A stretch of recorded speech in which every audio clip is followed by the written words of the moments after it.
दोस्तों अगर आप लोग थंबनेल देख कर आए हैं तो बहुत ही अच्छी जगह आए हैं, क्योंकि दोस्तों हम लोग इस वीडियो में बात करने वाले हैं शिक्षक भर्ती और छात्रावास अधीक्षक की भर्ती के लिए। लेकिन दोस्तों ये क्या है, परमानेंट जॉब नहीं है। पहले बता देते हैं ये किसके तहत निकाला गया है।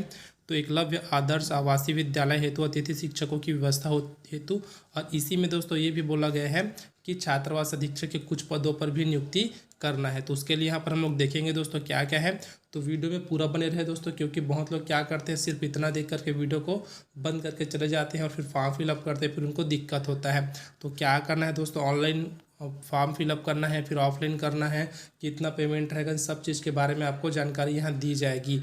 कितना कितना परसेंट कौन कौन से लेवल का जुड़ता है, शैक्षणिक योग्यता क्या होनी चाहिए, इन सब के बारे में इस वीडियो में हम लोग बात करेंगे। तो दोस्तों जितना काम का है मैं उतना आपको बताते चलता हूँ। तो ये दोस्तों अगर आप लोग को ऐसा टाइप का कोई वेबसाइट देख रहा है, देख सकते हैं यहाँ पर हमको दिया है। यहाँ पर जाकर के आप इसके और अधिक जानकारी प्राप्त कर सकते हैं, अर्थात नोटिफिकेशन डाउनलोड कर सकते हैं। या फिर अगर आपको फॉर्म फिलअप करना है तो आपके लिए एक वेबसाइट बनाया गया है www. या फिर लिख सकते हैं, या फिर डायरेक्ट लिख सकते हैं balod.gov.in। ये क्या है दोस्तों, इसी वेबसाइट के जरिए आपको फॉर्म निकालना है और उसको फिल करके आपको पोस्ट करना है। देख सकते हैं विवरण क्या है। तो आवेदन करने की अंतिम तिथि है दोस्तों 25/4/2023। ठीक है, इस तारीख तक आप लोग आवेदन कर सकते हैं। कोशिश कीजिएगा इससे पहले करें, ताकि आप जब भी पोस्ट करें तो जल्दी से पहुंच जाए। अब इधर स्टार्ट होता है दोस्तों, इसके बारे में पूरा जानकारी जो है। तो ये है दोस्तों जो हम लोग अभी देख रहे हैं, ये क्या है, प्रति कालखंड के आधार पर होगा। अगर आप लोग का शिक्षक में चयन हो जाता है तो आप लोग को क्या जो पेमेंट है वो प्रति कालखंड के हिसाब से दिया जाएगा। आगे बताऊंगा दोस्तों कितना इसका पेमेंट है। तो देख सकते हैं यहाँ पर बोला गया है, फ्रेश अभ्यर्थियों एवं सेवानिवृत्त शिक्षकों से प्रति कालखंड आधार पर अतिथि शिक्षक एवं निश्चित मानदेय पर छात्रावास अधीक्षक लिया जाना है। ठीक है, तो अब लोग देखते हैं दोस्तों कितने कितने पोस्ट हैं। यहाँ पर हम लोग देख सकते हैं, हमको दे दिया गया है। तो यहाँ जो जिला है दोस्तों बालोद जिला है, विकासखंड डौंडी। ठीक है दोस्तों, यहीं पर होना है। विद्यालय का नाम आपको देख सकते हैं एकलव्य आदर्श आवासीय विद्यालय डौंडी। यहीं पर क्या होना है दोस्तों, इस के लिए भर्ती होना है। तो आप लोग पीजीटी की अगर बात करें तो पीजीटी में हिंदी है, अंग्रेजी है, गणित, भौतिकी, रसायन, जीव विज्ञान, कंप्यूटर साइंस, तो इन विषय पर भर्ती होना है। उसी प्रकार दोस्तों टीजीटी की बात करें, ठीक है, तो टीजीटी में भी हिंदी, अंग्रेजी, संस्कृत, गणित, विज्ञान और सामाजिक विज्ञान, इन सब्जेक्ट के टीचरों की भर्ती करना है। नीचे देख सकते हैं दोस्तों कितना कितना पोस्ट है। और इसी में हम लोग देखें दोस्तों भी छात्रावास अधीक्षक। तो छात्रावास अधीक्षक के 2 पोस्ट है दोस्तों, जिसमें से एक पुरुष के लिए है और एक महिला के लिए। तो टोटल 2 पोस्ट है छात्रावास अधीक्षक की। उस प्रकार बाकी जो है दोस्तों आपका 17 जो पोस्ट है वो क्या है, पीजीटी और टीजीटी के टीचर के लिए है। तो ये है दोस्तों दूसरा हमको दे दिया गया है, पदों हेतु अनिवार्य शैक्षणिक योग्यता। तो क्या होनी चाहिए दोस्तों शैक्षणिक योग्यता, ये है। तो विज्ञापित पदों हेतु अनिवार्य योग्यता संबंधी विवरण निम्नानुसार है। टीजीटी, ठीक है दोस्तों, अर्थात आप लोग टीजीटी के लिए अप्लाई कर रहे हैं तो क्या होना चाहिए, न्यूनतम 50% अंकों के साथ एनसीईआरटी के रिजल्ट, कॉलेज ऑफ एजुकेशन से संबंधित विषय में 4 साल का इंटीग्रेटेड कोर्स या संबंधित विषय में 50% अंकों के साथ स्नातक डिग्री। अगर आप लोग किसी भी कॉलेज से क्या करें हैं दोस्तों, यूजी की डिग्री रखें जिसका 50% होना अनिवार्य है, तब आप उसके लिए फॉर्म अप्लाई कर सकते हैं। लेकिन उसके साथ साथ ही कुछ और शर्त है जो कि नीचे में दिया गया है।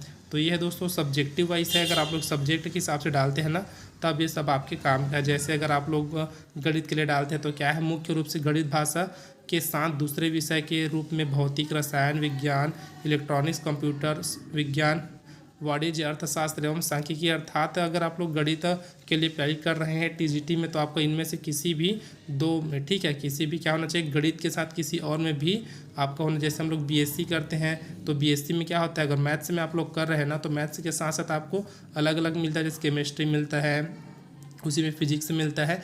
जो केमिस्ट्री नहीं लेते उनको क्या रहता है, कंप्यूटर साइंस रहता है। तो आपका 2 होना अनिवार्य है, ये बोला गया है। उसी प्रकार दोस्तों आप लोग पढ़ सकते हैं जो आपका सब्जेक्ट है उसके लिए क्या अनिवार्य है। अब देखिए दोस्तों यहाँ पर जो है वो इम्पोर्टेंट है। यहाँ बोला गया है किसी मान्यता प्राप्त विश्वविद्यालय से बीएड या समकक्ष डिग्री होना आवश्यक है। ठीक है, क्या है, बीएड या समकक्ष डिग्री बोला गया है। अगला है राज्य शिक्षक पात्रता परीक्षा ए स्टेट। ठीक है, इसी वही है दोस्तों जो हम लोग सीजी टेट के नाम से जानते हैं ना, वही चीज़ यहाँ पर बोला गया है ए स्टेट करके। तो सेकंड पेपर या केंद्रीय पात्रता परीक्षा सीटेट पेपर सेकंड में पात्रता, अर्थात इसमें आपका क्वालिफाई होना आवश्यक है। उसी प्रकार दोस्तों पीजीटी के लिए भी यहाँ पर हमको दे दिया गया है, अर्थात किसी भी कॉलेज से जो मान्यता प्राप्त है गवर्नमेंट से, उसमें आपका क्या होना चाहिए, पीजी में 50% अंक होना अनिवार्य है, जिस सब्जेक्ट के लिए आप लोग फॉर्म अप्लाई कर रहे हैं वहाँ। साथ ही दोस्तों जैसे अगर आप लोग हिंदी के लिए यहाँ अप्लाई कर रहे हैं, ठीक है, तो आपका हिंदी में पीजी होना आवश्यक है। साथ साथ क्या होना चाहिए, स्नातक स्तर पर भी हिंदी विषय होना आवश्यक है। उसी प्रकार जैसे अगर आप लोग को क्या करें दोस्तों, फिजिक्स के लिए अप्लाई कर रहे हैं तो भौतिकी, अप्लाइड भौतिकी, न्यूक्लियर भौतिकी में स्नातकोत्तर उपाधि हो, अर्थात तीनों में से किसी एक में होना चाहिए, और साथ ही स्नातक पर भी भौतिकी विषय होना आवश्यक है। ठीक है, तो इन सब शर्तों को आप लोग अच्छे से पढ़िएगा। और बता देते हैं दोस्तों, देख सकते हैं अपने पास जितना भी विषय है ना, सबका अलग अलग दे दिया है। पीजीटी हिंदी, पीजीटी गणित, भौतिकी, रसायन शास्त्र, जीव विज्ञान, इतिहास, भूगोल, वाणिज्य, ये सब करके अलग अलग दे दिया है। तो अगला देखते हैं दोस्तों क्या है, वांछनीय योग्यता हमको ये बोला गया है, हिंदी एवं अंग्रेजी माध्यम में शिक्षण में प्रवीणता जिसके लिए उम्मीदवार द्वारा घोषणा पत्र में सत्यापित करना होगा। ठीक है, तो ये कुछ शर्त है। अभी बहुत सारा बचा है दोस्तों जो कि इम्पोर्टेंट है आपके लिए, अगर आप लोग फॉर्म फिलअप करते हैं तब। ये दोस्तों अगर आपके पास एक्सपीरियंस सर्टिफिकेट है तो किसका होना आवश्यक है, तो शासकीय या फिर शासकीय अनुदान प्राप्त संस्थान से विद्यालय में शैक्षणिक कार्य करने का न्यूनतम 2 वर्ष का अनुभव। ठीक है, इतना आपको देना यहाँ जरूरी है। अगला, छात्रावास अधीक्षक के लिए किसी भी मान्यता प्राप्त विश्वविद्यालय से न्यूनतम स्नातक डिग्री, आपका कोई सभी स्नातक का डिग्री होना आवश्यक है छात्रावास अधीक्षक के लिए। इसके लिए भी यहाँ पर देख सकते हैं दोस्तों अलग अलग योग्यताएं बताई गई है। आयु की गणना कैसे करनी है, अगर आप लोग फ्रेश अभ्यर्थी हैं अर्थात पहले बार फॉर्म फिलअप कर रहे हैं तो क्या होना चाहिए, पीजीटी और टीजीटी के लिए क्या है दोस्तों, जो एज लिमिट है ना वो कितना होना चाहिए, तो 1 अप्रैल 2023 की स्थिति में मिनिमम 21 वर्ष और मैक्सिमम 60 वर्ष। लेकिन अगर आप लोग क्या है दोस्तों सेवानिवृत्त है, लेकिन उससे पहले दोस्तों ये भी दिया छात्रावास अधीक्षक के लिए क्या है, तो 26 वर्ष मिनिमम है और 45 वर्ष जो है अधिकतम है।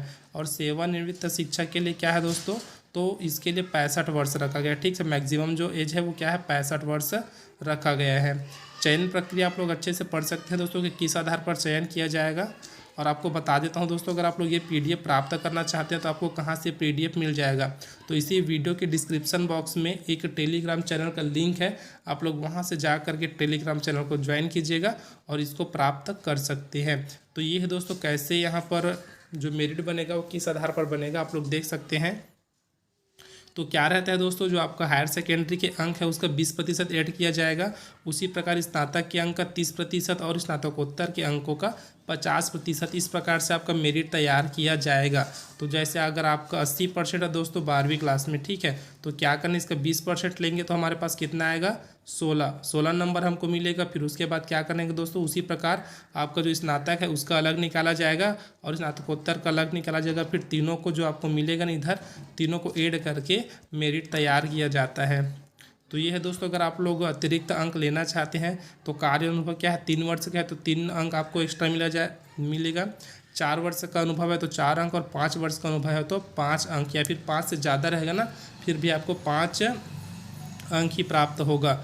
उसी प्रकार ये भी बोला गया दोस्तों, यहाँ पर देखिएगा जो इंग्लिश मीडियम में पढ़े उनके लिए बहुत ही ज़्यादा खुशखबरी है, क्योंकि यहाँ पर ये बोल दिया गया है जिनकी माध्यमिक, हाई स्कूल या फिर हायर सेकेंडरी तथा महाविद्यालय शिक्षा अंग्रेजी भाषा अर्थात अंग्रेजी माध्यम में हुई हो उनको 5 अंक बोनस दिया जाएगा। उसी प्रकार क्या है, केवल महाविद्यालय शिक्षा अंग्रेजी माध्यम में हुई अर्थात आपका जो कॉलेज है वो अगर अंग्रेजी माध्यम में हो तो 4 अंक, और हायर सेकेंडरी तथा तक की शिक्षा अंग्रेजी माध्यम में हुई हो तो 2 अंक आपको यहाँ बोनस दिया जाएगा। तो ये है दोस्तों बहुत सारे इसके नियम हैं। टीजीटी के लिए भी कुछ इसी प्रकार से नियम है दोस्तों, देख सकते हैं। बट इसमें चेंज ये है, यहाँ पर आपका जो स्नातक है ना उसका 50% लिया जा रहा है, और आपको जो पीजी क्लास है ना उसका 30% यहाँ पर लिया जा रहा है, और बाकी उसी प्रकार से नियम है दोस्तों, यहाँ भी आप लोग देख सकते हैं। और क्या है दोस्तों, ये है देखिए मानदेय क्या है अर्थात पेमेंट क्या है, यहाँ पर देखते हैं कैसे बनेगा। तो फ्रेश अभ्यर्थी शिक्षक आप लोग देख सकते हैं, परिश्रमिक है पीजीटी और टीजीटी हेतु क्या है, तो पीजीटी के लिए 320 रुपये प्रति कालखंड से मान से अधिकतम 45,000। ठीक है, तो आपको एक क्लास का 320 रुपये दिया जाएगा, लेकिन मैक्सिमम कितना होना चाहिए? 45,000 से ज़्यादा नहीं होना चाहिए। 45,000 आपका लिमिट है, आप उतना प्राप्त कर सकते हैं।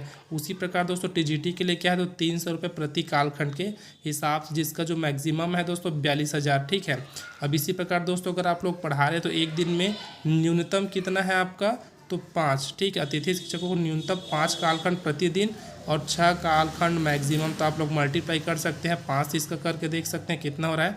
तो 5 या 15 टोटल 1600 रुपये हो रहा है दोस्तों एक दिन का, ये आपका मिनिमम है। अब 6 से और मल्टीप्लाई कर लीजिए, अर्थात इसमें 320 रुपये और बढ़ा दीजिए।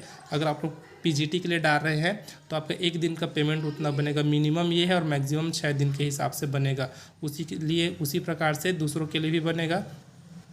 छात्रावास अधीक्षक के लिए क्या है दोस्तों, तो यहाँ पर ये बोला गया है 1200 रुपये प्रति दिवस या अधिकतम 36,000 रुपये प्रति माह के मान से। तो ये है दोस्तों इसका पेमेंट, अर्थात कितना कितना दिया जाएगा। और यहाँ पर आप लोग देख सकते हैं, और बहुत सारा यहाँ पर आपको कुछ कुछ दिया है जो आपके लिए इंपॉर्टेंट हो सकता है अगर आप लोग फॉर्म फिलअप कर रहे हैं। तो यहाँ पर ये दिया गया है दोस्तों, सामान्य निर्देश दिया गया है, छुट्टी में क्या होगा, कितना पैसा कटेगा, कितने दिन का छुट्टी मिलेगा, इसके हिसाब से ऊपर में आपको सबको बता दिया गया है। वेबसाइट देख सकते हैं दोस्तों, वेबसाइट तो आपको पहले बता दिया हूँ, आप लोग वहाँ पर जा कर के प्राप्त कर सकते हैं, या फिर इसी में देखिएगा लास्ट में मैं आपको कुछ बता रहा हूँ। ठीक है, तो ये है दोस्तों आपको क्या क्या यहाँ पर डॉक्यूमेंट्स लगेगा। तो हाई स्कूल सर्टिफिकेट की अंक सूची, हायर सेकेंडरी स्कूल की सर्टिफिकेट की अंक सूची, स्नातक स्नातकोत्तर बीएड उत्तीर्ण है उसकी, सीटेट या फिर टेट अगर आपको जो निकला है ना वो, उसके लिए अब क्या करना है, अंक सूची जो प्राप्त होता है उसका आपको फोटोकॉपी वहाँ पर देना अनिवार्य है। कार्य अनुभव का प्रमाण पत्र। ठीक है, कार्य अनुभव क्या है? शासकीय एवं अनुदान प्राप्त संस्थानों का प्रमाण पत्र का प्रारूप परिशिष्टता 6 के अनुसार। ठीक है, अगला देखते हैं दोस्तों क्या है। अब ये है अगर सेवानिवृत्त शिक्षक अभ्यर्थी के लिए मूल दस्तावेज की सूची आपको यहाँ पर दी गई है, कुछ उसी प्रकार से है दोस्तों, आप लोग देख सकते हैं। अब देखिए दोस्तों, इधर से आप देखेंगे ना तो इधर आपको फॉर्म का जितना भी फॉर्मेट दिखते जाएगा, तो इसी को आपको क्या कराना है दोस्तों, प्रिंट करा करके आपको फॉर्म को फिलअप करना है। देख सकते हैं दोस्तों आप लोग, एक एक करके बहुत सारे पेज में है, तो इन सब पेज को आपको फिल करके आपको पोस्ट करना है। जिसके लिए जो आवश्यकता है उसको आपको प्रिंट कराना है, फिर आपको फिल करके पोस्ट करना है। तो अगर आप लोग इसको प्राप्त करना चाहते हैं तो हमारे टेलीग्राम चैनल से जुड़ करके इसको प्राप्त कर सकते हैं, और इसको डायरेक्ट प्रिंट करा करके आप फिल करके पोस्ट कर सकते हैं। तो दोस्तों वीडियो अगर आपको अच्छा लगा हो, हेल्पफुल लगा हो, तो वीडियो को जरूर लाइक करें, साथ ही अपने दोस्तों में ज़रूर शेयर करें। अब मिलते हैं दोस्तों अगले वीडियो में, तब तक के लिए जय हिंद।